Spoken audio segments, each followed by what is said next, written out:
This is Phantom Electric Ghost and with Alan Katz, right?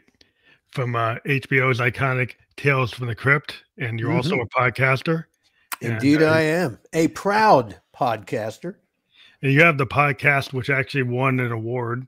Well, we were named the first season of the How Not to Make a Movie podcast. Entertainment Weekly called our first season the best film podcast of 2022. Well, that's And so much reward. yeah, well, it was to us. It might as well come on a plaque. Uh, in the very first season, I'm now in the fourth season, 160 episodes in. But the very first season, I told the story of the making of the second Tales from the Crypt feature film, Bordello of Blood, Yeah, I remember which we were not supposed to make. There was a whole other movie we were supposed to make called Dead Easy. There's a whole podcast in it. Wow, that's cool. Well, I'm a big fan of like I told you in the chat room in the green room of the EC Comics, and they're kind of like EC Comics for those that don't know. Were the comic that caused Wertheimer to go and create the comic book code. They forced the code on the industry, and the beloved EC Comics that had all the horror comics from the 50s were just wiped out. The Gaineses had to go before Congress and really say, "Hey, we're just a comic book company. What's the deal?" He's the boogeyman. But the comic books were the boogeyman. Hey, the easiest thing to point at. I don't want to get political, but America has much larger problems than that. Yeah, but by a lot. Seduction of the innocent, Yeah, I was a huge fan of the EC Comics too. I loved everything that Bill Gaines created. I loved Mad Magazine when I was a kid. Survived it. And my path to Tales from the Crypt was so strange. Somebody should make a movie of it. Yeah, how did it go from from the comic books to actually being on the HBO and the movies and everything else? Well, the comic books path went something like this. HBO at first was the movie service, and then they thought, hey, let's do some original programming. And at first, the first two shows they did, there was one called First and 10, which was about football, another called, it was Brian Benben's show, Dream On.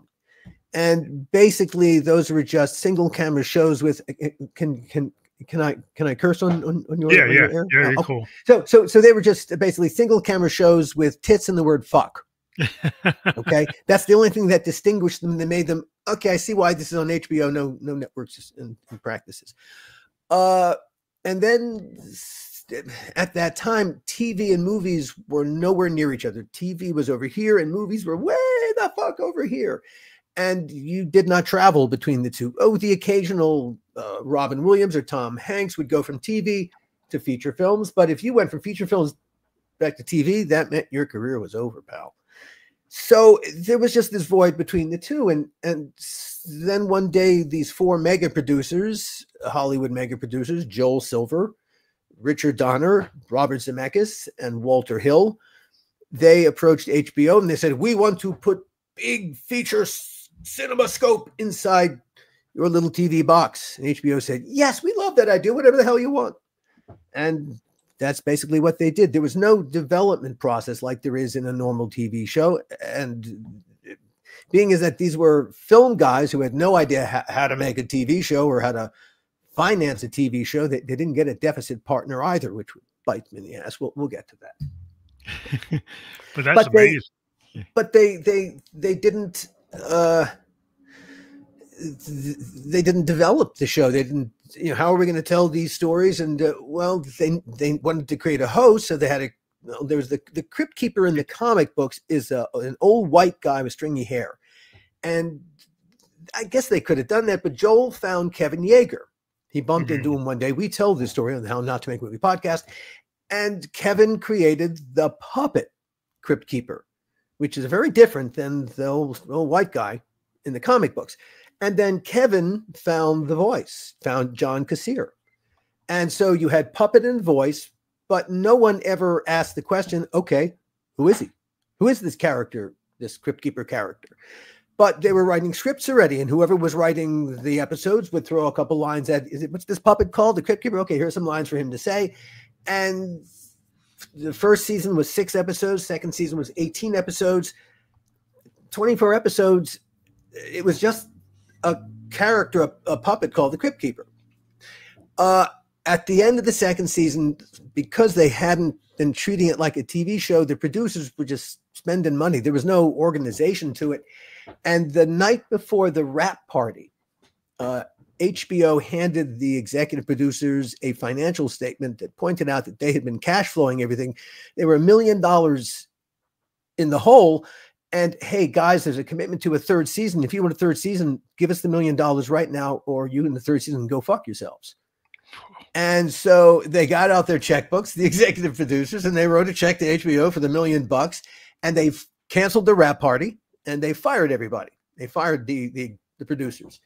And HBO had a very good relationship with my partner at the time, Gil Adler. And Gil is an exceptional producer. He was trained, he came up with his training as an accountant. And so he knows if you have $1 to spend, don't spend $1 you haven't got it. If you can do what you're doing for 99 cents and make it look like $1, even better. Hey, if you can make it look like $1 and change for your 99 cents or 98 cents. And so that was always the value that he brought as a producer, with great creative instincts too. He saved a show called Vietnam War Stories for them, and that went on to win some awards. And so they had another problem production with Tales from the Crypt. They were $1 million in the can. They were now obligated to do this third season. The intention was to close the show out when they hired Gil and me to take over the show. We had other plans. For starters, we reinvigorated the core, the EC core, being a fan. And because now we were going to treat it like a TV show, every script was going to come through me. And so, it would, I was going to be the keeper of the franchise flame where the EC Comics was concerned. And no one had done that previously. So that was one of my jobs. The other job that was mine was to write the Crypt Keeper segments. Well, as no one had developed him, I don't know how to write for a cipher. I don't know how to write dialogue for a character who isn't. And so my question walking in the door, just so I could do my goddamn job, was, all right. At the end of the production day, like we all do, he punches the time clock. He goes home to his crypt. Okay, what does he have for dinner? What does he watch on TV? Does he have any hobbies? Does he likes or dislikes? Who are his friends? And just asking the question, who is he? I began to fill the puppet with a personality. And I grew up a huge Marx Brothers fan. I loved Groucho Marx. And so to me, the Crypt Keeper was my own little Groucho Marx. And I had to fill him with a personality, and the closest thing at hand was me. And writers being lazy motherfuckers, I just filled in with me because that was easiest. And so the strange thing is, so the puppet is Kevin's, the voice is all John's, but every thought the Crypt Keeper had, every word he said, that was me. That was you. You pulled from you. You pulled as a And it was, I literally wrote every single word the Crypt Keeper said. It had to go through me. Well, no one else was doing it. It was my job. And I got to tell you, in all honesty, writing the Crypt Keeper, I loved doing it in the abstract, but doing it in practical terms was so fucking hard. It was like pulling organs through your nose, like passing a kidney stone the size of a fucking watermelon. Sounds like an EC comic. Oh my, yes, it was. It was really hard, but it was. The Crypt Keeper himself was the 6 puppeteers. Was the Crypt Keeper? You had 3 people working his animatronic face with levers, you had a right arm and a left arm, and another who was really the forward and backward motion of his body, so that as they all worked in concert, he it was this, I'll describe the process. So I would write the segments and we would record, 3 or 4 at a time. We would shoot 3 or 4 at a time because it was a very big production. Once the Crypt Keeper had a personality and began to do things and in essence, go places, these all became very complicated gags that we had to work with the puppeteers. We had to choreograph in tune with the puppeteers. And so I would record what we called the beep track with John. And then we'd go into studio and the director would yell action and the beep track would play. We call it a beep track because it goes beep, beep, beep. And then John's voice and the puppeteers would go to work. The Crypt Keeper would sit up and he'd sing and he'd dance. He'd do what whatever he was saying. And then he'd come to the end and the director would yell cut. And the Crypt Keeper would sag back. And you go, oh my God, that's right. He's a puppet, because when he was doing his stuff, yes, every last one of us on this set who we knew goddamn well he was a puppet, you would just forget. Yeah. And he would come to life in our own heads. And so the creation of the Crypt Keeper was actually a rather complicated process. It really is 3, and I would include Gil to a degree because Gil directed a lot of the Crypt Keeper segments. And so really how you see the Crypt Keeper is the Crypt Keeper. And so Gil was also rather instrumental in as proof that we had succeeded in reinventing, in creating the Crypt Keeper. The show got extended multiple seasons.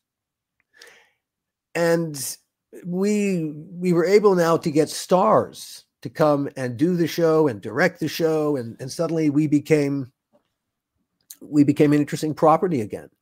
And it was everyone who has done Tales from the Crypt and who I've talked to about doing Tales from the Crypt on the How Not to Make a Movie podcast. We talked about the making of Bordello of Blood, but what's important about the making of Bordello of Blood is that it was such a contrast, that creative process, if we can call it that, to the process of making Tales from the Crypt, which everyone who made that show, looking back in retrospect, was one of the most rewarding creative career, creative gig any of us ever had, because of the freedom that we had on the show and the remarkable people that we got to work with making Tales. It's like a team. It's like a whole team, because like you said, like the Crypt Keeper is like 3 people. Everything about it. It was an incredible experience. And well, like I said, before the 3rd season was done, HBO said, oh, well, now that it's being run like a TV show, we see there's a future for this. And they ordered a bunch more seasons, and then Universal ordered 3 feature films. But that was not because of the comic book stories, because we didn't use any of the comic book stories. The thing that became the franchise. A couple of years ago, people have been trying to remake Tales from the Crypt for a while now. M. Night Shyamalan wanted to remake it a couple of years ago. I think he optioned the right to the comic books, because he thought, when he optioned the right to the comic books, well, they came with the Crypt Keeper. No, they don't. Because the EC Comics, that Crypt Keeper is one piece of intellectual property, IP, and the puppet created for the TV show is a separate piece of IP owned by the Crypt partners, point man Joel Silver. Oh, so now, different ownership. Sorry? Different ownership. It's not what he thought. Entirely different ownership. And part of the problem is that Joel is Joel is a great movie producer, an impresario in the classical sense, but he's also a difficult personality, shall we say. He is, and I think he'd be happy. I think he'd even admit it, a world-class asshole.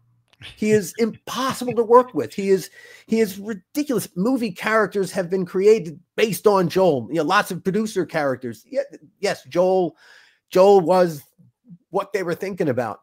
And in time, a lot of people get to a point they think life is too fucking short to work with Joel, and so they say no. And that is where it is with the Gaines family. This Bill Gaines long. gone. But the Gaines family would not work with Joel if their lives depended upon it. And so from that perspective, the Crypt Keeper and Tales from the Crypt are forever divorced. Wow, they can never be together ever again. Where will the children go for Christmas? Oh dear.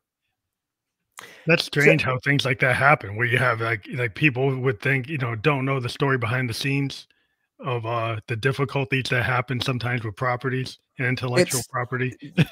And it's so personality driven. Now with the feature films, all right, the mandate was to do 3 different feature films. And the first feature films, I think, is a terrific movie called Demon Knight. Terrific. Ernest Dickerson directed. Billy Zane is wonderful. Bill Sadler's the hero. Jada Pinkett's wonderful. Oh God, look at the supporting cast: C.C. Pounder, Dick Miller. Gosh, Charlie Fleischer. Yikes! Charlie Hayden Church. An amazing cast.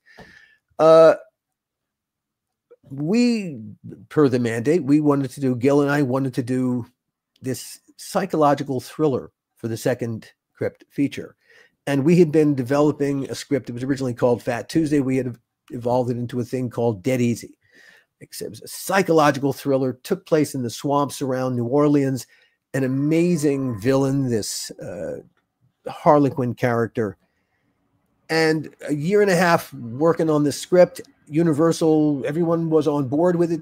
They sent us to New Orleans we spent several months there prepping it. And gosh, we had cast a young unknown named Salma Hayek as the female lead.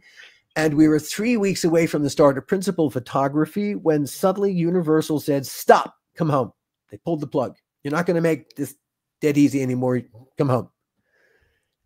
And we were bewildered when we got back in Los Angeles and they put a script down in front of us. They said, you're going to make this instead, this Bordello of Blood thing.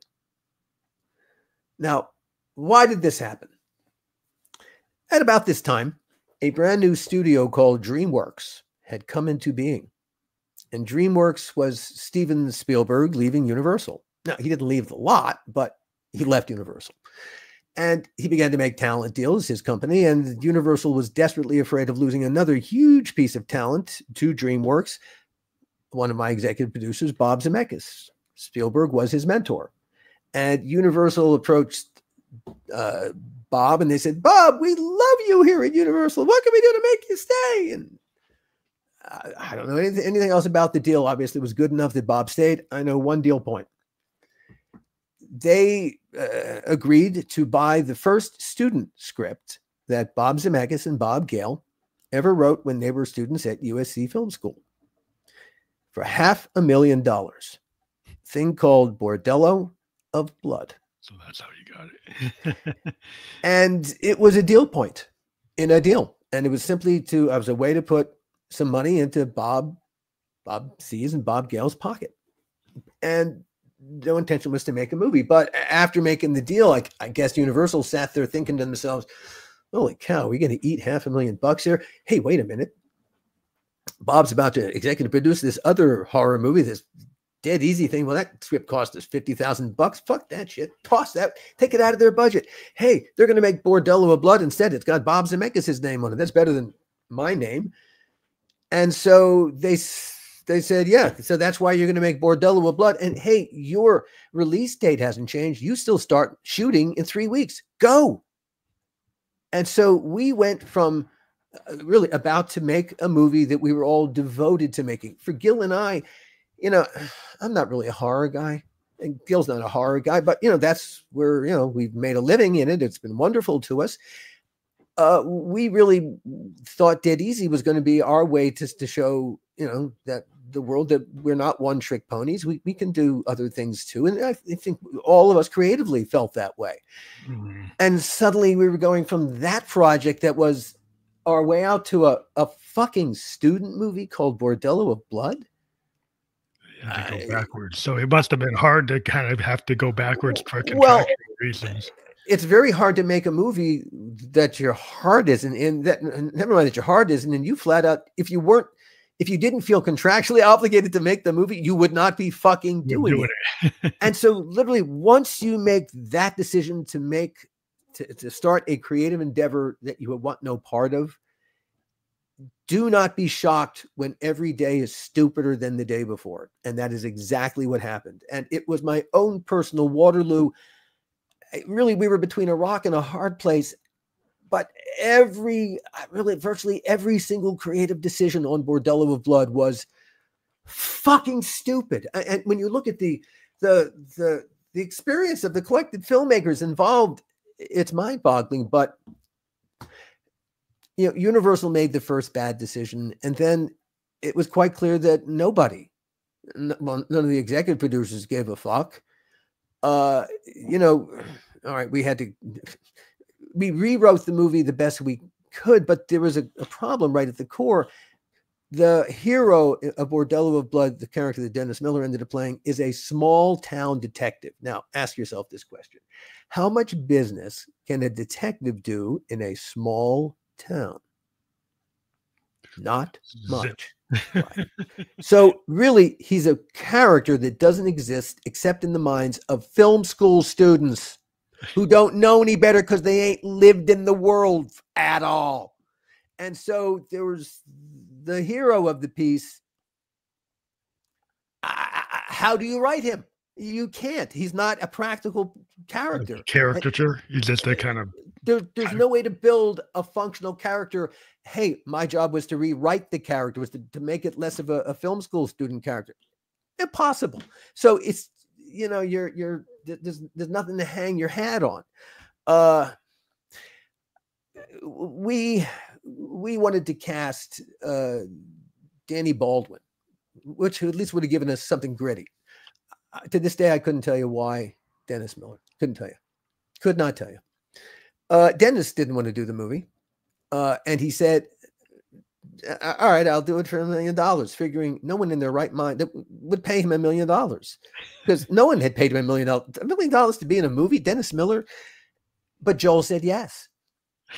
Now, we didn't have $1 million in our budget. We were a $12 million movie. We had $500,000 in the budget for the lead actor. We went to Universal. We said, can you help us? Can we get some breakage? They said, we don't give a fuck about Dennis Miller. Now, our audience was there for special effects makeup. That's where the money was in our budget, in our $12 million budget. And so to pay for an actor that we didn't want, we took $500,000 off the screen from special effects makeup to give it to an actor who we didn't want and who still didn't want to be there, even though we were paying him $1 million to be there. All right. Erica, I understood why Joel wanted her. We had another actress in mind. Erica, as soon as she was hired, pretty much as soon as she was hired, before she would get on the airplane, decided, even though she just agreed to be in a movie called Bordello of Blood, she didn't want to be that kind of actress anymore. Mm-hmm.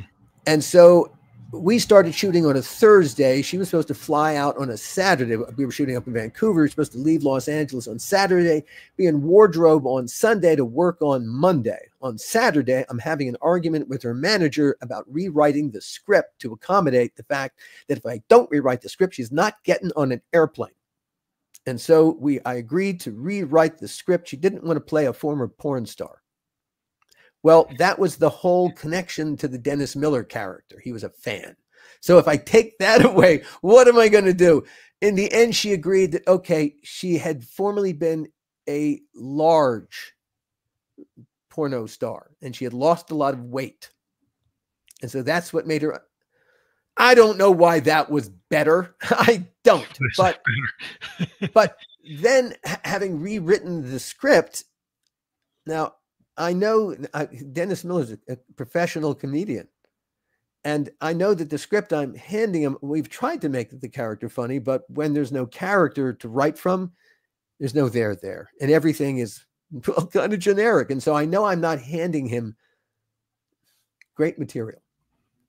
And not only that, when he arrived on a Monday morning after we started shooting on that Thursday at location, Dennis, I had to tell him, oh, we changed your character a little bit. Now I've got to tell him, of the strange sexual peccadillos that his character now has.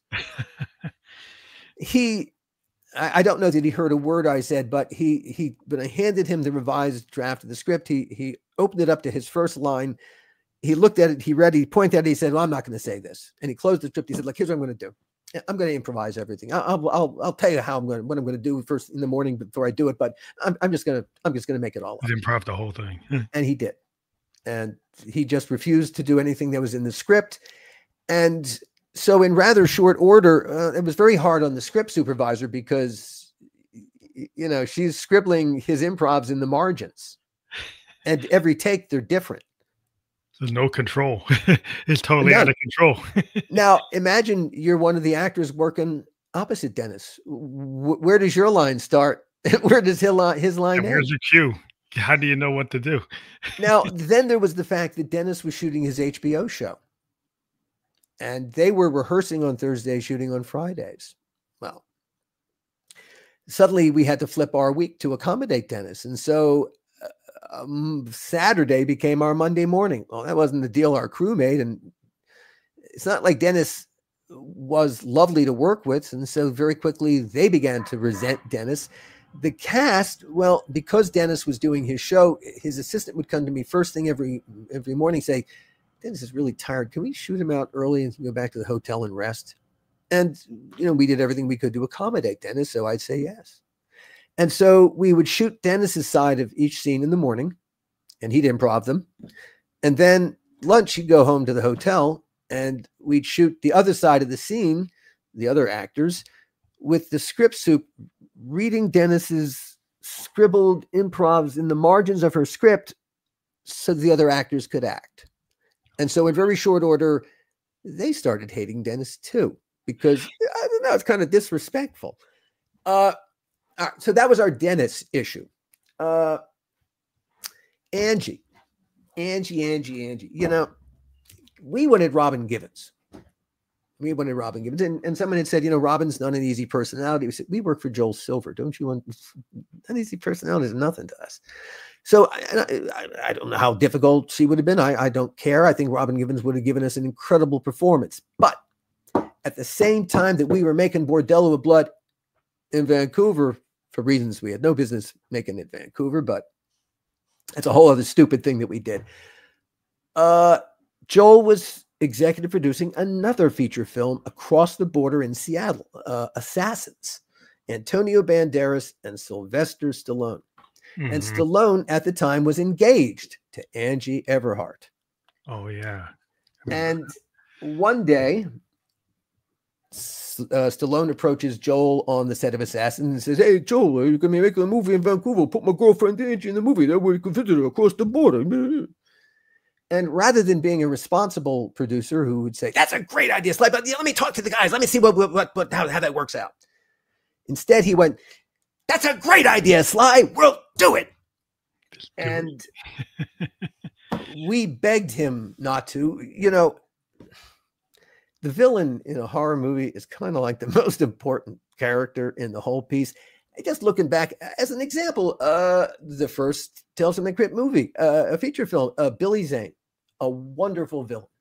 You know, it's how you cast the villain is really important. If you cast Paul, if you cast like Paul Rubens as Freddy Krueger, it's just not going to work. It's just not going to work. It's bad casting. And so not only was it not good casting simply because, you know, it wasn't a fair thing to ask Angie to do because she didn't have the chops. It's not a fair ask on our part either. And the motivation was not because Angie was an accomplished actress who gave a great read. We screen tested her really so that our hope was that Stallone would look at the woman he loved and not want to do this to her. Mm-hmm. But it turned out that Stallone had an ulterior motive. And while the first couple of weekends, she would go visit Stallone on the weekends, and because Dennis was improvising his dialogue, Angie would come back from Seattle with all her dialogue rewritten by Stallone and directed by Stallone. And we would have to disabuse her that no, you're not improvising your dialogue. You're going from the script, and Gil is your director. There was communication between their set in Seattle and our set in Vancouver. They, after a couple of weekends, asked us to hold Angie for the weekend and not let her come down. And we said, "What we're going to have her do? What? She's got homework?" We said, "No, we're not doing that for you." We began to hear stories from the set of Assassins. Now, there's a very famous story, and we tell this story in the How Not to Make a Movie podcast. There's a story about Stallone. He has never denied that it's true. The only question has ever been, on what set did it take place? And I'm saying it took place on the Assassin set because I did not hear the story before. I worked on Bordello of Blood, and I heard it from my production staff, who heard it from the production staff in Seattle.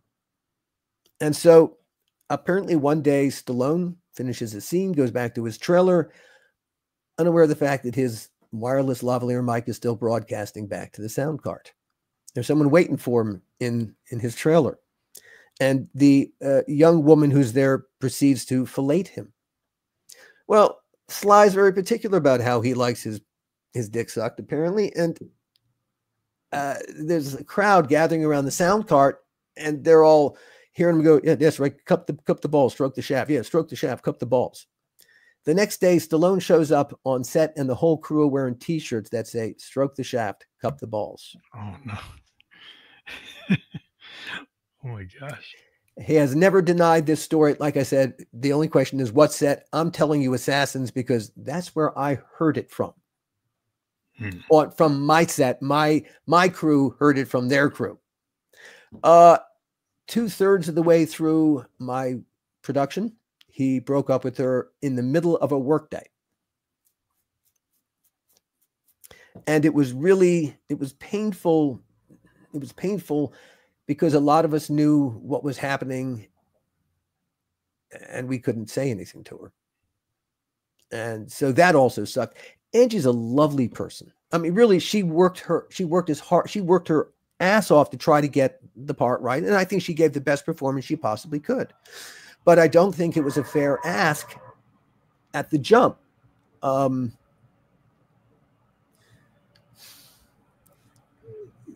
Like everything we did on Bordello of Blood, we didn't do it for a filmmaking reason. We did it for a completely different reason. In the How Not to Make a Movie podcast, I take you down to a granular level. There were things that happened that were just mind-blowing. There's the time that Joel, the first time he came to visit our set from Assassins, he flew across the border in a private plane without a single piece of ID on him. Not a driver's license, not a passport.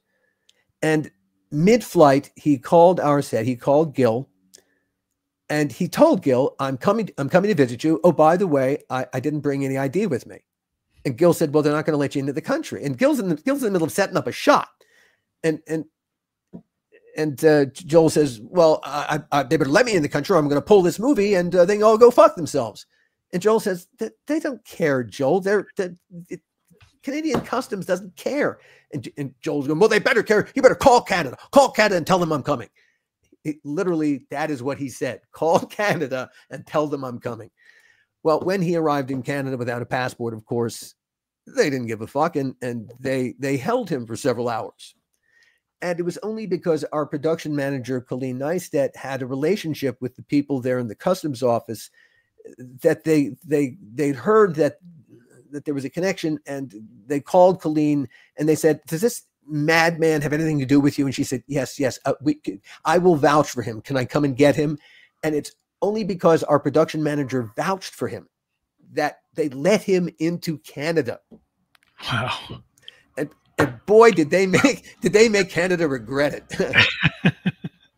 More stories. That is just a taste of what it was like working on Bordello of Blood, my own personal Waterloo. Telling the story of Bordello was a revelation. I suddenly discovered after the second season, it just began. It's become an exploration of.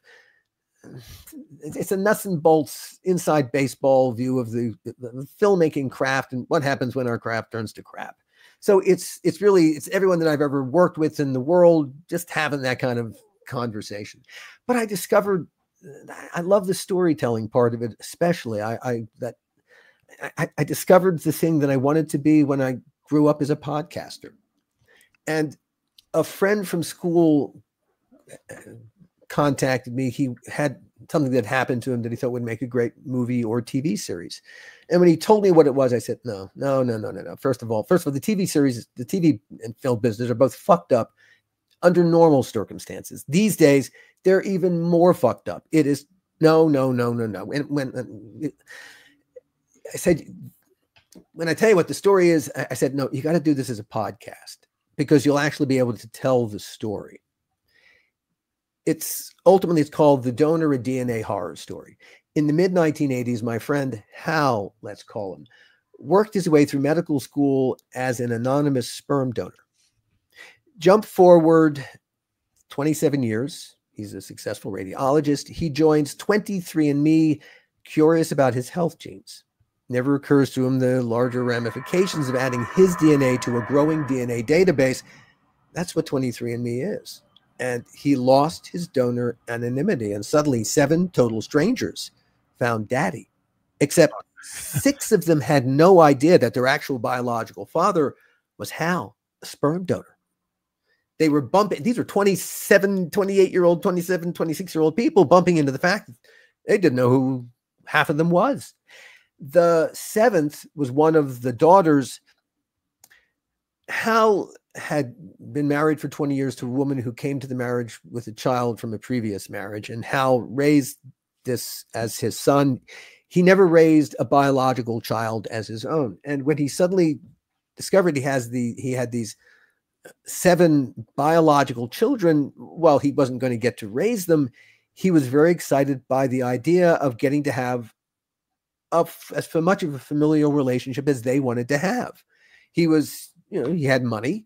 And so he was quite willing to help them, to benefit them, to treat them as much like father and child or just friends with a genetic connection as they wanted. And so he was very excited by it. The 7th, one of the daughters had known for a year that she was donor conceived, and she'd been looking for Hal. And she brought something to the table, a thing called genetic sexual attraction. And that's when things got weird. And hey, Tales from the Crypt. I like weird stories. This was an absolutely true story. I had never heard anything remotely like this in my entire life. And I thought, I got to tell this. And so The Donor, a DNA Horror Story is a 7-episode series at thedonorpodcast.com. I can promise you've never heard a story like this. It is, there's definitely a monster. It is a horror story in many, many different ways. While I was doing research, on the donor conceived world, and there's a whole world of people out there who all of Hal's donor conceived kids, these are all half siblings with each other. They called each other diblings, donor conceived siblings. And as much as Hal wanted to form a bond, the diblings all form a really strong bond because they're brothers and sisters. Mm-hmm. And the problem was, when things got weird with the 7th, with the daughter, it got weird all over the place. But it was understanding the relationships that this whole dibbling world, doing research into that, I met a woman named Donna Hall who gave me some great background. And when Donna told me her personal story, I thought, oh my God, this is a fucking podcast unto itself. Donna grew up in a lower tier crime family outside of Philadelphia in the 80s and 90s. Her family wasn't the Corleones from The Godfather, but they made national headlines all the same. Donna's mom maybe the worst mom ever. Phyllis was in the headlines, in newspaper headlines, was called the Home Alone mom of Bucks County. She spent 6 months in prison for child endangerment. Donna's stepdad, John Hall, was the Philadelphia Police Department's favorite snitch. He put more than 25 people behind bars on bullshit confessions that he created to get himself out of all the various legal jeopardies that he was in. Among the people that he put behind bars, his own stepson, Herb, for 1.5 years on a murder charge he didn't commit. That was just for retribution for something else that Herb did. John also put a guy named Walter Ogrod on death row for 24 years for a murder Walter did not have anything to do with. And Donna, I'm biased because I'm working with her, but I think she is a rock star storyteller. She brings, well, first of all, she's a great storyteller, not an ounce of self-pity, a wonderful sense of humor. And for her, this isn't just a story about the true crime family in which she grew up. It's a story about her search for safety, but more importantly, empowerment. And so really, it's a true crime story that's also a terrific empowerment story. It's called The Hall Closet. And like I said, I discovered myself in the business I really want to be in, telling stories. Yeah, as a different type of writer. Yeah, but you found that the podcasting allowed you to dive into the writing, so you weren't phoning it in, getting involved in something that you weren't passionate about. Gosh, yeah. And suddenly I've got, at this point, I've got now 9 different podcasts in various stages. I've got the ones that are already out, the ones that I've mentioned to you, but I've got now 6 more in various stages of production and pre-production. So you like to take a focus and create a podcast that's going to have a definite beginning and end and actually tell a story? I like both. The How Not to Make a Movie podcast is every week. So that one's still going on. But yeah, that still goes on.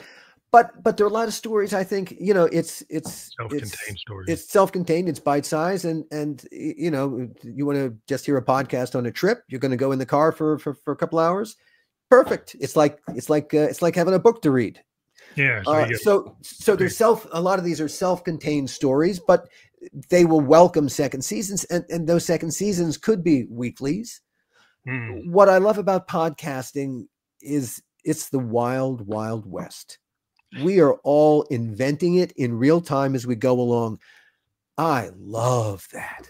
I love that. Hey, here's another thing I love about podcasting. To take a story idea from my head to, if I want to make a TV show or a movie, even under the best of circumstances, it's arduous, it's hard, and failure is the most likely outcome. But now more than ever, there are thousands of assholes standing in your way, in the way of taking that idea from here to there.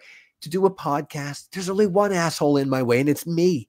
Yeah, you're like a creator-owned property, and you're the writer, you're the producer. Yeah. Hey, you're everything, right? So you take the direction, you have your vision, and nobody's coming in an asshole telling you like you can't do it. Absolutely. Hey, we got to go find our audience, or we're going to help the audience find us. But okay, I will take that challenge. I will. I like the idea that, hey, I told the story, and it's out there. The way my business, my little company, Costard and Touchstone, and the way that we're creating, the way that we're developing podcasts, and the way that we're producing them, I've got a lot of projects that are on my development board that I wanted to do as TV shows, as TV series, but it's so fucking arduous. I thought, no, I'm going to do them as a podcast first. Half of what happens when you go to try to sell a TV show is you're going into an executive suite, either really or virtually these days, and you're singing and dancing, putting on a whole dog and pony show to try to get the IP that's in your head into their head. How do I convey this idea, the IP, from me to you, so you get it? Do you have to dumb it down most of the time? Do you end up not being Oh, able to fuck. really? Well, yes, but simply in order to sell it, it's not a bad exercise, because really, if you don't know, if you can't bring it down to a couple of words, what is the story really about, really, then you don't know yourself. Mhm. And that's true with a lot of projects. The creatives that haven't really been disciplined enough to know, to put it into a handful of words. But if you can, then you fully understand the story that you're telling. It's I just lost my train. What question was I answering Well, there? yeah, I think I was just asking, they had to dumb it down to kind of get it into these guys, the IP into their. Well, but yes, and that's painful, but for one's own purposes, it's useful. All right. With a podcast, it's all right there in the podcast, the IP. Mhm. And so the way that my company is set up and the way that we're approaching our business is, I want people listening to think, hey, that'd make a great movie or TV show. I want people who make movies and TV shows to think, that'd make a great movie or TV show. And so rather than me going cap in hand, hi, would you like to buy my movie or TV show? People come to you. People will actually come to you for your property. Well, that is what hey, look, it's all execution driven. The content has to be worthy of people thinking that, right? Okay. Mhm. That also is a challenge I'm willing to rise to. Hey, my selection of material and the way that I tell stories. Yeah. If my intention is that I want people to think that way, then I better produce them that way. So will I succeed or fail? Well, of course that will be seen, but yeah, that's part of my design. I see all these projects in one way or another as a That's movie true. or TV show, or multiple movies or TV shows.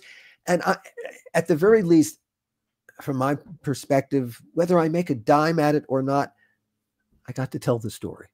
Well, it's true creative freedom. It's like why a lot of like independent musicians, right, don't want to be constrained by the label machine, right? They don't want to go through the A&R. They rather own it and do it themselves. Yeah, because like they've We got the vision and they know where they want to go. And it's like, you know what? I'm gonna go to a fan base that actually wants it, that feels it.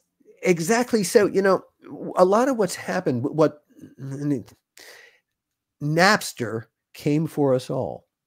Yeah, that's true. What Napster really did is first of all, it broke the music business, because before Napster, if I wanted to get new music, I had to go to the record store and pay the exorbitant prices for a tape, a CD, or whatever, and then they'd get me to buy it again when they changed, when the medium changed. Yeah, remastered it on CD. Yeah. Right. So these fucking bastards, had us all by the short and curlies, and so Napster changed that, because hey, I didn't have to go through a music store. I went to my friend and they shared their music files with me. Yeah. And whereas, previously artists would, they would tour to support their album sales, because the recorded music was where the money was. Napster broke that completely, broke it. And suddenly the recorded music was worth, for most artists, virtually nothing. Yeah, like 0.04 of a penny. Yeah. And so now they have to give the music away in order to induce people to come watch them perform live. Touring and merch are where, for most people, that's where the money is. Yeah, so the shirt. There's not as much money as the shirt. Yeah. And it's not money the way it used to be in the old days for most acts. No, it's much harder out there, because it's all about, you got to go do the work and perform live. It's not a passive royalty from a record sale. Well, all right. That really eventually happened to everybody. Hey, what's Uber and Lyft? Ask a cab driver. Yeah, why'd they pay for the medallion? Like, why would you pay for a medallion? Because you don't get it back. It's getting a ride peer to peer. I contact the driver directly. At the end of the day, YouTube, it was really the Napster effect on television and features to some degree, because really anyone can make product for YouTube, and everybody does. And my kids, I'm I'm in my 60s, but I had kids late, so my kids are in their 20s. Mm-hmm. And my kids, they don't watch TV the way that I watch TV. They don't consume watch product. Yeah. YouTube TikTok all day.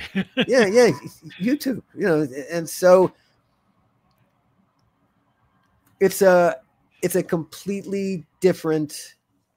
It's just totally different system. I mean, like my daughter, she's an artist, but like she deals with all these other artists in these kind of communities, and they're all dealing with all this underground stuff. They're on these like chats, and they're in these private groups, and they're on Discord, and they're talking this, and there's like this underground of stuff they look at. They look at webtoons, they look at web comics, they look at all this stuff, and it's not coming from the mainstream stuff. The stuff they like is like the underground comics that used to come out of San Francisco. Like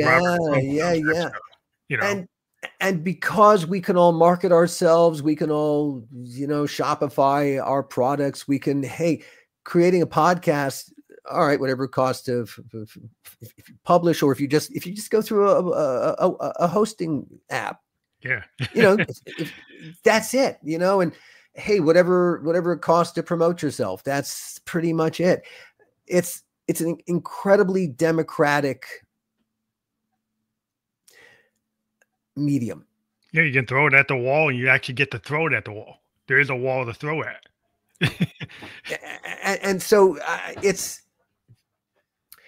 as a creative these days, man, this is to me the most exciting creative environment of all. Yeah, I was on with this guy who invented like a trumpet called a mutant trumpet, and he's talking about the democratization of music, and that the gatekeeping is gone, right? So that you can just throw it at the wall, and you can get out there. You don't even have to have the skill set of a Miles Davis or a Sun Ra or a Hendrix. That you can have a skill set as a producer, as somebody as a DJ, as somebody who can move clips around and organize it in a different way, and not actually be as proficient as a Coltrane, but come up with new ideas. And so it's a different level of, just the way people look at art. They say, is it art because I put it out there, or is it art because I have this degree from Berkeley? It is, yes, indeed. It's, and if you can get yourself an audience for your art, you're an artist. It's, who is to say? Yeah, they can't tell you. Oh, I've lost my sound. You lost your headset? I still hear you though. You got it back? Oh gosh, for some reason I can no longer hear you. You can't hear me? Oh, that's too bad. Did you lose your headset? Is it like Bluetooth? Did you go on? Hold on, it might be me. I apologize. Yeah, it's fine. I can hear you. Can you hear me? It was me. I ran out of juice. Yeah, it's those Bluetooth will kill you every time. Sometimes the Bluetooth run out of juice. You can hear me now, though? There we go. Now I'm back. I apologize. My cans ran out of juice. We've been talking so long. Yeah. Well, Bluetooth do that to you if people forget about it. But yeah, it's just I think it's very democratic. It's very open market. You can just throw things out on the wall. It's a law of attraction. People can just find a tribe that vibes with them, right? You just throw it out there and you find it. And I think, with what is happening politically, people will be looking for their tribes more and more and more out here in the hinterlands, away from all kinds of legacy media. I think legacy media is dead. After the last election, when all the legacy media suddenly kowtowed to the man. Yeah. I mean, it's a big problem because I think a lot of people are just tired of it.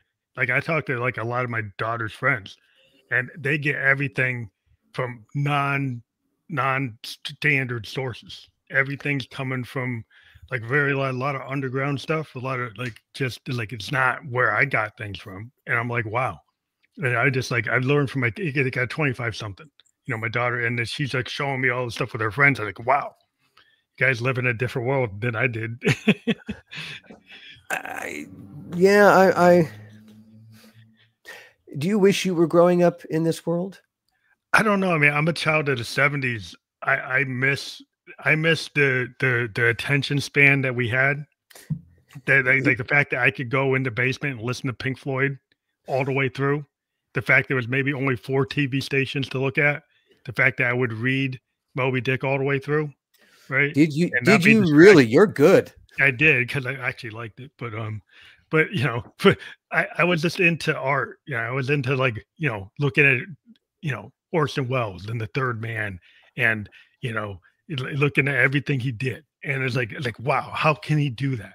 You know, do you remember the first movie? Do you remember the first movie? I'm going to take it that you are a movie buff.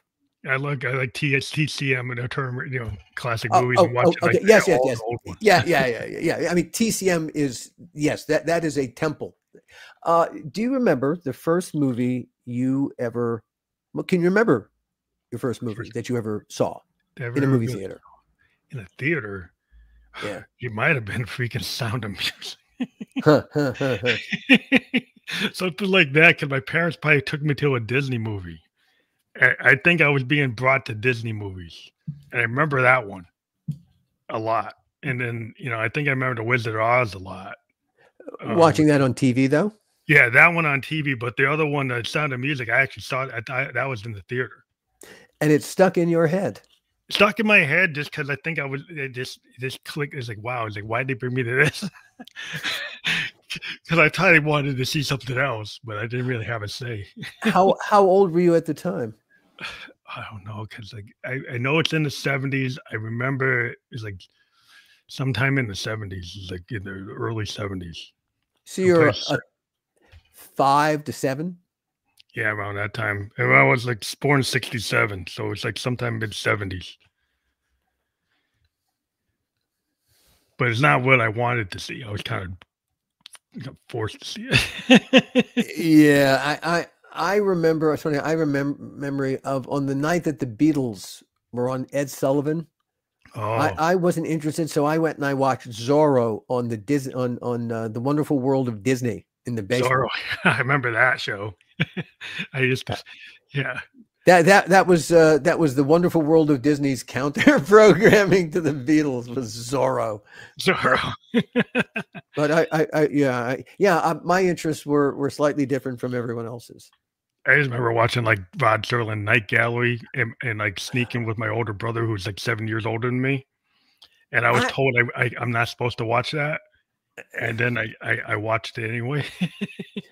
That's how most people were with Tales from the Crypt. It was the show that they watched despite their parents telling them, no, you cannot watch that. Or for a lot of people, surprisingly, they watched it with their parents. It was their parents. Something about the Crypt Keeper made Tales from the Crypt okay. That's interesting. Because they think that you would get banned from that. But because EC, had that whole taboo thing. Oh, yeah. You're cutting people's heads off, on the cover. These crazy kids covers love of that people. Stuff. Come on. but we do, in fact. When I do live events, and I love doing live events, people come up all the time, and what they say is that their memory of Crypt is so fond because it was their first taste of horror. Yeah, it's like a real classic type of horror. I mean, I remember like watching like Boris Karloff Thriller, and I really dug it, and it was hard to find. I would always be trying to find it because it's not something that's always on. Yeah, you had to like look for it, and I just was just drawn to like Boris Karloff the way he did it, right? And I know that that you were out there with other shows, but that one kind of appealed to me because it was kind of like, oh, this is a hard one to find. Did you ever see Boris Karloff in a film called Black Sabbath? Oh, I seen that. Yeah, really, really frightening in that one. Yeah, I love a black and white, does it for me. When you get the color horror movies, I don't actually, dig the colors. I mean, I did John Carpenter stuff, was cool. Like the music, and I'm in the synths, and I love what Carpenter was doing with the synth stuff. But Yeah. I like his soundtracks really appealed to me, and his style was different, and it wasn't like it's like this is a little different than what other guys are doing. So I was kind of drawn to that because it was going in the 70s. There's a lot of those John Carpenter movies happening. But he became incredibly influential. Yeah. I had the pleasure of working with Toby Hooper on a couple of occasions, and Toby was lovely. He epitomized the ironic contrast of how most horror people are versus what they, the content that they create. The Texas Chainsaw Massacre is horrific. Horrific. That's a crazy one. Yeah, that one that one scared me because some of them they don't scare me, but that one scares me. There's just a mad brutality to it, but there's also real filmmaking craft. That's what makes it so effective. Toby was just a really great shooter. There's some wonderful shots in Texas Chainsaw Massacre, but Toby himself was just this lovely, somewhat befuddled guy.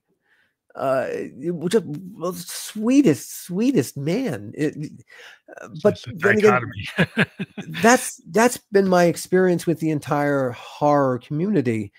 It's one of the reasons I love doing horror conventions. They seem to sublimate all their negativity, period, into their horror, into the art. Yeah. When you go there, an awful lot of people are dressed up, a lot of cosplay happening, a lot of Freddy, a lot of Jason, a lot of Leatherface. First horror con I went to, I was blown away by this incredibly detailed, which couldn't have been any more than 5 years old, with a perfect Leatherface costume, right down to the appropriately sized chainsaw. Yeah.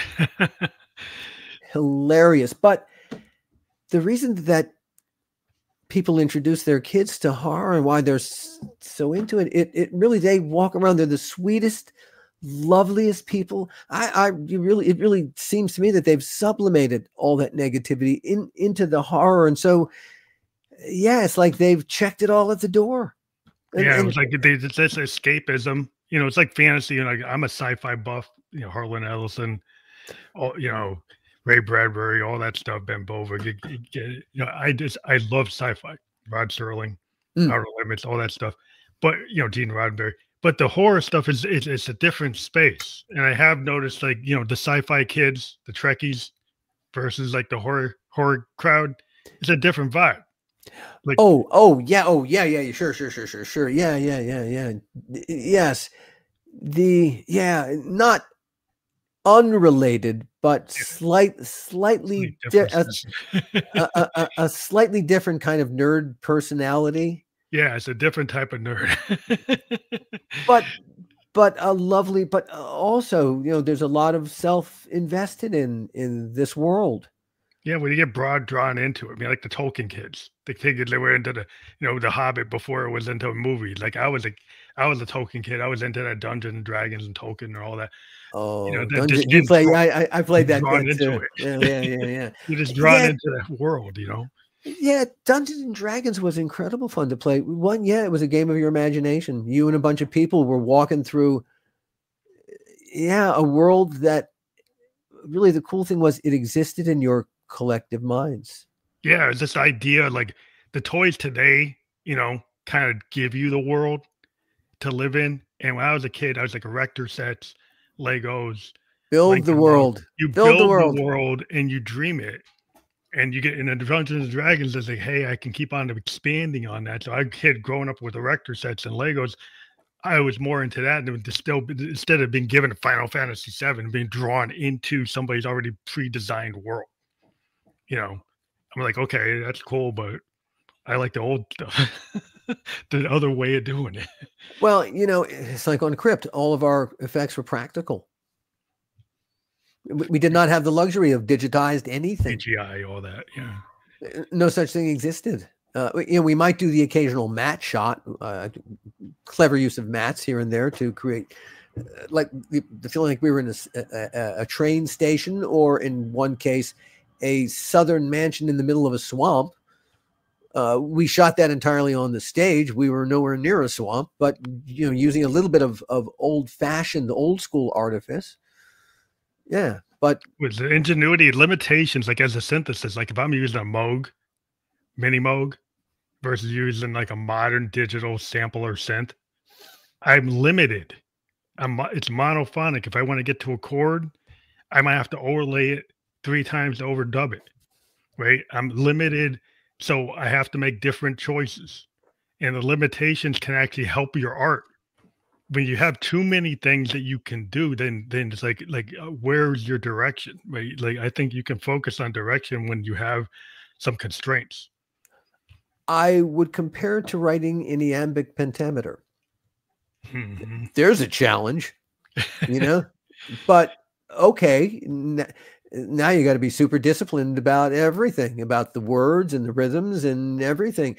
And if you can produce something in that, it could be crap, but it could also be quite remarkable. But creative challenges, they will create actual art as opposed to just throwing shit at the wall because I got a deadline. Yeah. Well, if you're passionate about it, like if you've got, like you don't have all the tools that somebody else has, you're have a low budget movie, right? You have limited like indie film, like you can still create a really big impact. You don't have to blow up everything and have all these special effects and all the CGI and all the AI and all this. Like you can still tell a story. I think of a filmmaker like Danny Boyle when he made what was the way he did, I just went up on the title of the movie. The one before Train Spotting. Well, actually, in Train Spotting too. Actually, Train Spotting is great. They had no money to make that movie.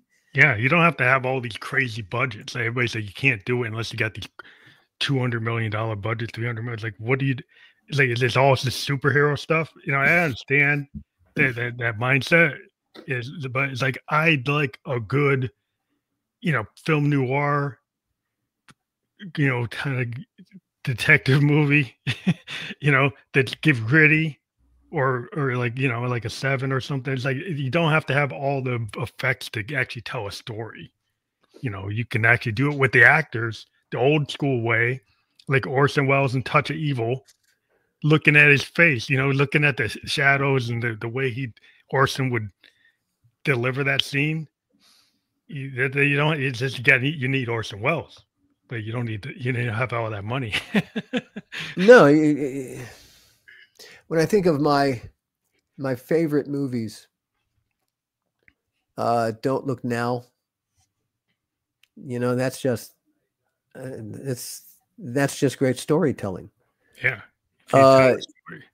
That's really it's there's nothing in it. It's 3-4 people in Venice running around Venice and doing all the artifice, all the crap. You just get to the bones of it. And the climax of Don't Look Now. I don't want to give it away to anyone who hasn't seen it. It is staggering.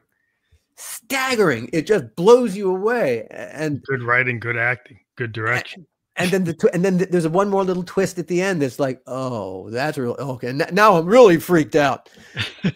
It's really, really simple. Gosh, I think of, my favorite, Network is one of my favorites. Yeah, that's being referred to a lot lately. Hattie Chayefsky saw everything coming. God, how did he do that? That's a brilliant. I'm like, I'm mad as hell. I'm not going to take it anymore. If you look at he saw Fox coming. That was really what's the ratings in Detroit? What's the ratings in Chicago? That UBS, That was Fox. You know, that at the Yeah. end they're making deals with terrorists to make TV shows, and the Yeah. terrorists are saying, "No, I want more. You know, don't be trampling on my rights over here." You know, brilliant writing to Well, that's foresee just, I that. love the 70s. You get these movies that people today are like, oh, that goes too slow.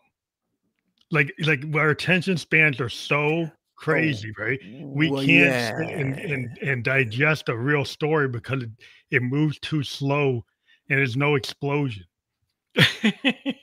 You know? There was a terrific movie that my wife and I watched the other night, a little Japanese movie that was so deliberately slow. About a guy from a wealthy family, and he cleans toilets. And you spend a couple days with him, and you just get into the monotony of his life. But what seems monotonous to us is okay, works for him. And Mhm. towards the very end of the movie, his sister comes to visit him. And a niece, I think a niece visits him. And suddenly she comes to understand what he's like. And then the sister comes to pick up the niece. And it's the story it's telling is so small and subtle. It really has to do with the sister. Just really, none of his family see him, and it doesn't matter to him. When the sister drives away at the end, having no respect for this man and this humble, simple little life he leads. It is. Sometimes it's a story like that. It's very impactful, but you know, if people don't have the patience for it. You can't tell that story any other way than really by long, slow periods to get Yeah. a sense of the rhythm. That, yeah, that's very demanding It's of hard an to get it. audience. Yeah, what kind of audience is gonna have the patience for that? You But know, the 'cause but you know, all right. The cool thing is, all right, because a thing like Netflix exists, a then maybe movie you like that can exist and find its audience. yeah, it finds the tribe. 'Cause like I watch a lot of K-drama. I watch a lot of Japanese films. I was watching something this K-drama, The Frog, that was really crazy. You're trying to figure out like how did this person kill this kid? And you don't really know. Like you know there's blood, you know there's this something happened, but like you don't really know till like the end. You got to go through the whole thing to get to it. It's not obvious like what happened. And it's like do people have the patience to go through like a really long drawn out story that's not clear and there's Easter eggs here and there, but you like send you in different trails. And it's like, I like that. I don't know, you know, maybe there are people would like they find this stuff on Netflix, they find it on these social services, the streaming services, and now these stories can be told. Like the podcast method, you know, the fact that you get this out there, now you can do the donor podcast, you can do how to not make a movie podcast, you can do all these other sub podcasts because you know, and nobody's telling you like, well, you're flooding the market. You can't produce, you know. So you do And what you want. and who's saying that anyway? The screenwriter William Goldman, who wrote one of my other very, very favorite movies, Butch Cassidy and the Sundance Kid, That's awesome. in his book Adventures in the Screen Trade, he makes the statement, and it's absolutely true: nobody knows anything. It's true in the film business. It's true in a lot of businesses. It's true in government. It's true. It's true. Yeah. It's true all over the fucking place. Yeah, you just got to me, it's like you got to let things be. Like let it be. Like people always like want to not let things happen. They want to get outraged. You know, like when Dylan went electric, you're Judas. Like you know, outrage. Like all the folkies, the folky outrage at Dylan going electric. You know, it's like yeah, it's like and he said like you know like yeah, I think his response was I don't believe you. But he told him, like, "You're a Judas." It's like, "I don't believe you." It's like on the record, and like, yeah, and he kept on going. He kept on blasting out. It's very punk for Dylan. He had like a punk aesthetic as a young man. At 66, he's like, "I'm just doing it. I'm just doing it." And you know, and they were like, "Yeah, go ahead and do it." The last laugh is a very good laugh. Yeah, I think it's awesome. I mean, what we've been talking about, we kind of went over, but you kind of needed it, and I don't really care. But The yeah, rules, fuck the rules. there's no rule. But I want to do appreciate the time you took to be here today. It's Pleasure was really mine. Really and truly, really and truly. I love you telling your story because like you have a lot of stories to tell as a writer. You're loving it to be able to tell your stories. And I think that's the greatest thing to see the passion you have Oh, thank for you. your craft and the ability for you to get your craft out to the public. And I think that's awesome. And I love to push that kind of narrative with this show. And I'm glad that you were able to get out here today and talk about what you're doing now. You know, I'll tell one last quick story. I came to, I would say I came to storytelling late.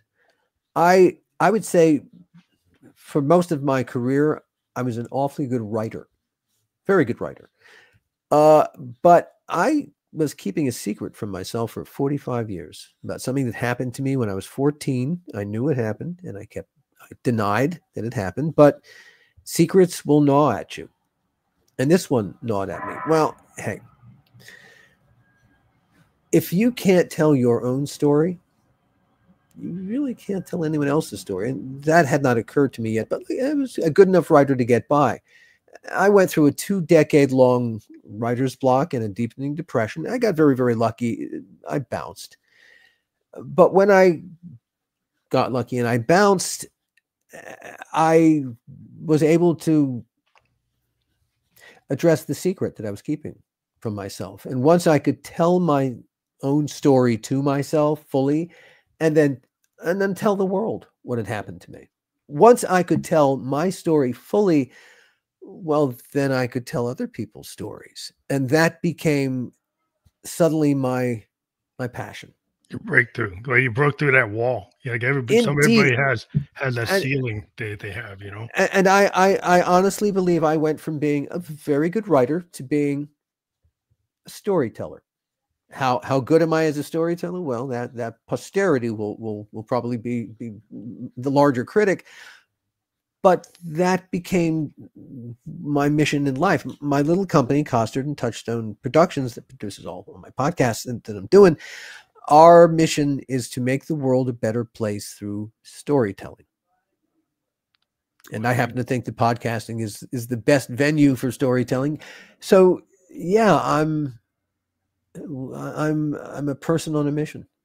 I think that's a mission I totally believe in. You know, we've been out here doing this since 2016, and you are doing exactly the same thing, my friend. You are making the world a better place through your storytelling. That's a simple fact of life, and for that, thank you. Well, I'm glad that I give a platform for folks like you to be out here. I mean, I've seen your work over the years, and I love where you are. Well, thank you. And I'm very appreciative that it took the time today to be on the Family Electric Ghost podcast. And I do appreciate the time you took and the passion you have for your craft. And I want everybody to click on the links that we've been putting up for the donor please podcast. Click on all those. Please click on all those links. Yeah, and hey, it'll be worth your while. You'll hear some stories that'll blow your mind. Yeah, we'll put out some wider links in the full publication. Like when we put this out on Apple and everything, we'll grab a bunch of other links for you and put your main links out there so everybody can get to you. It is always hugely appreciated, but really more than anything, it's just the time to have a conversation with another talented person. Really, that to me is this journey. And especially that I've just started appearing on other podcasts. It is just me. First of all, the podcasting world is so filled with dynamic, incredible people.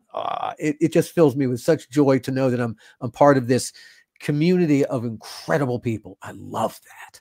Yeah, it's so worldwide. I mean, I get to talk to people from everywhere. Yeah, man, this is everything about that is just, it makes my life better. Just getting to experience all these other people. Yeah, I mean, I think it improves your craft as a writer the more people you run into. So you know, I'm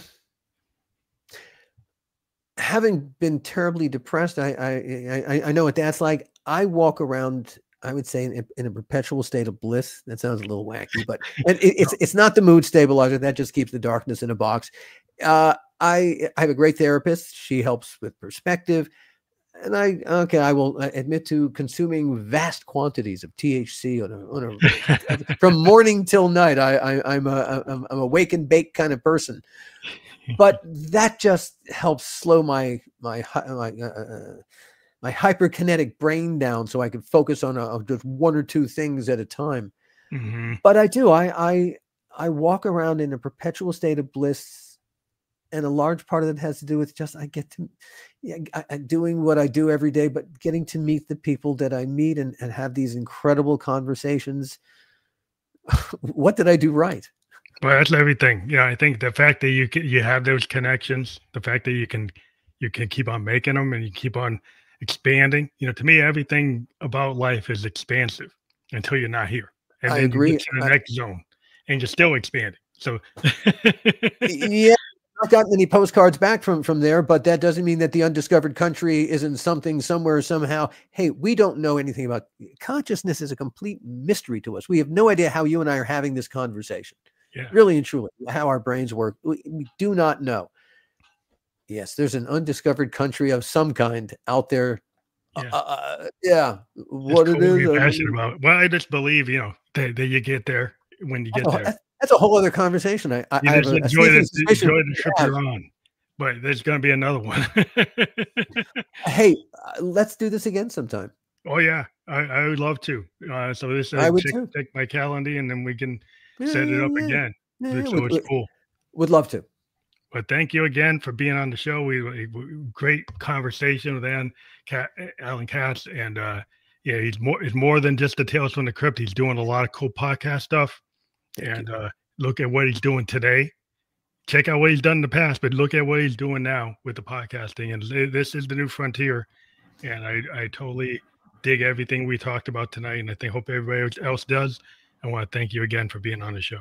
Pleasure was mine.